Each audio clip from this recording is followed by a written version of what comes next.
I'm Daniel Stevens. Let's look closely at Psalm 45 together, and we'll begin by reading the psalm. To the choir master, according to the lilies, a maskil of the sons of Korah, a love song. My heart overflows with a pleasing thing. I address my verses to the king. My tongue is like the pen of a ready scribe. You are the most handsome of the sons of men. Grace is poured upon your lips. Therefore God has blessed you forever. Gird your sword on your thigh, O mighty one, in your splendor and majesty. In your majesty ride out victoriously for the cause of truth and meekness and righteousness. Let your right hand teach you awesome deeds. Your arrows are sharp in the heart of the king's enemies. The peoples fall under you. Your throne, O God, is forever and ever. The scepter of your kingdom is a scepter of uprightness. You have loved righteousness and hated wickedness. Therefore God, your God, has anointed you with the oil of gladness beyond your companions. Your robes are all fragrant with myrrh and aloes and cassia. From ivory palaces stringed instruments make you glad. Daughters of kings are among your ladies of honor. At your right hand stands the queen in gold of Ophir. The psalm goes on, but we're going to stop there for a moment. The main question that I want you to ask as we look at this psalm, or to have in your mind at least, is why is this psalm here? Suddenly, as you're reading through the Psalter, something that doesn't seem to fit with the rest of the Psalms jumps out at you. This is the only psalm that's called a love song in its introduction, and it seems to be a song for a wedding of a king. While that fits with biblical themes, why is this here? Why is this in the songbook that the people of God are given to sing age after age, generation after generation? Well, hopefully after looking into it some, we'll be able to see. The psalm begins with a bit of a run-up. The psalmist, with the son of Korah that wrote this, has a bit of time before getting into his theme to show us how important it is. It's a pleasing theme. He's addressing his verses to the king, so it's a royal theme. His tongue is like the pen of a ready scribe. He's trained, and he is on the verge of giving this to us. We expect something grand, and then verse 2 meets us with a statement of how handsome this king is. It's great, but it doesn't immediately tell us much, and it leaves us asking, again, why is this here? He is handsome, he has gracious speech, he is blessed by God, and he is mighty in battle. He goes out, and we find that the strength of this king isn't only something for his own use, or isn't only something for enriching himself, but rather it's for the cause of truth and meekness and righteousness. We have here then the example of a righteous king who is good and who is blessed by God in every way, and who is mighty and who fights to conquer God's enemies, and who establishes righteousness in the land. His arrows are sharp.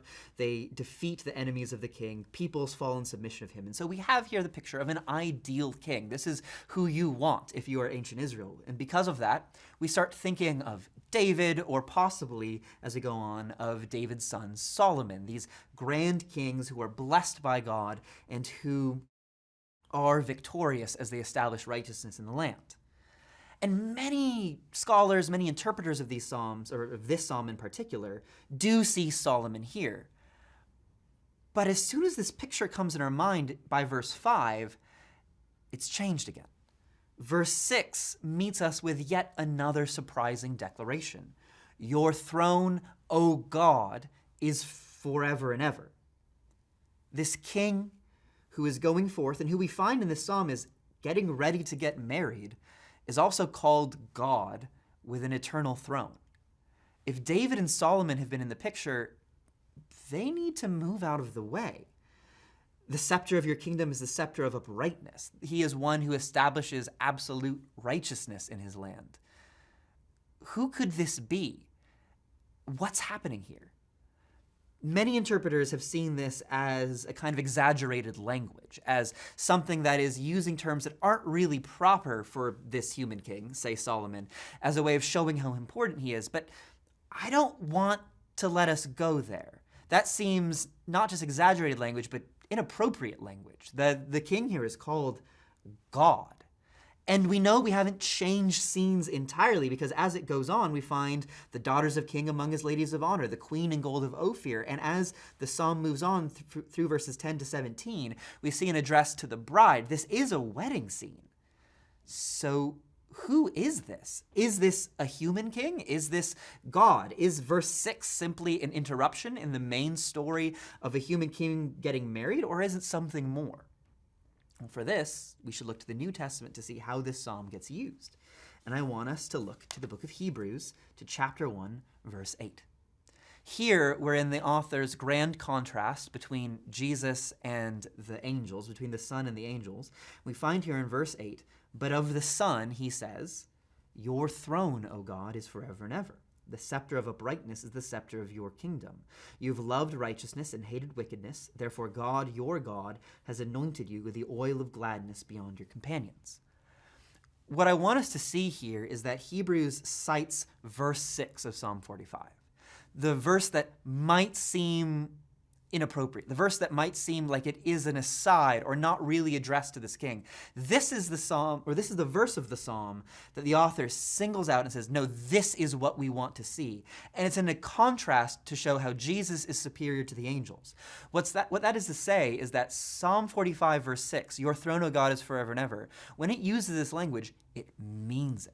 It's not an exaggeration, it's not hyperbole, but rather it's one of the ways that this king is greater than the angels.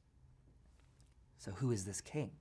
Who is the king who is righteous, who is mighty, who is blessed, and who is God, and who relates to God? Notice verse 9 of the citation, verse 7 of the psalm. God, your God, has anointed you. So one who is God and yet who relates to God. Well, here we have the picture of the whole New Testament, that Jesus, the Son of God, who becomes a man, is both God by right, by nature. He is God the Son, and he becomes the Davidic king through being born in the line of David. He is the king who both is a man and is God. And so we find Psalm 45 isn't some mystical way of talking about Solomon, but it's been about Jesus the whole time. It's been pointing to him as the one king who is supremely powerful, supremely righteous, and who is God with an eternal throne, whose rule will never go away, and who will establish this righteousness forever. Having seen that, what happens when we move back to Psalm 45?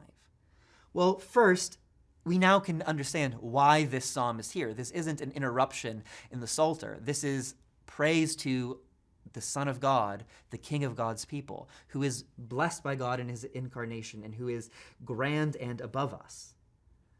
But also, it tells us our place in the story in a way we might not expect. And here we're going to look at the verses that I didn't read. So if you noticed, Psalm 45 verse 9 introduces the queen. Verses 10 onwards address her. Hear, O daughter, and consider, and incline your ear. Forget your people and your father's house, and the king will desire your beauty. Since he is your Lord, bow to him. The people of Tyre will seek your favor with gifts, the richest of the people. All glorious is the princess in her chamber, with robes interwoven with gold. In many-colored robes she is led to the king, with her virgin companions following behind her. With joy and gladness they are led along as they enter the palace of the king. In place of your fathers shall be your sons. You will make them princes in all the earth. I will cause your name to be remembered in all generations. Therefore nations will praise you forever and ever. If Jesus is the king pictured in this psalm, who is the queen? Who is the one to whom he is getting married? Well, the New Testament throughout provides us the answer to that. It's the church, the bride of Christ. We find ourselves in this psalm in two ways. One, we're the subjects of the king who share in his victory. And two, in verses 10 through 17, we collectively as the church are the bride of this king. We are those who are welcomed in to his beauty, to his glory, and to his power. Notice the focus of the clothing given to the princess here, to the queen, the robes interwoven with gold, the many-colored robes that she's led to the king in. This is used elsewhere in the New Testament as an image of the righteousness of Christ that's given to his people. The focus on clothing isn't insignificant. It's to show that we are wrapped up in splendor. We're given the righteousness of the king. And we see also the power of the king being exercised through his people to his extent. He is your Lord, bow to him, and then other people will seek your favor with gifts. Again, this image throughout the entire Bible that we will reign with him one day, that we will share in his rule and his authority and his power. And then also a call to not look back, but to look forward to the glorious future with the king. Those last two verses, in the place of fathers shall be sons. This tells us to not look back, to the things that we had before being joined to Christ, not look even to the things that we would have thought of as valuable or bestowing honor or place or a sense of worth in the world, but rather to look forward to the posterity that comes through being with Christ, what he will give us, and what he will give us forever. We find then, through looking at Psalm 45, through the lens of the New Testament, through the lens of Hebrews, in the way that it's used and cited, that this potentially confusing, surprising song is a declaration to us of the glories of our King, of the righteousness he is bringing, and of the beauty and the righteousness and the glory forever he is bringing to his people as we are joined with him as the church, as his bride.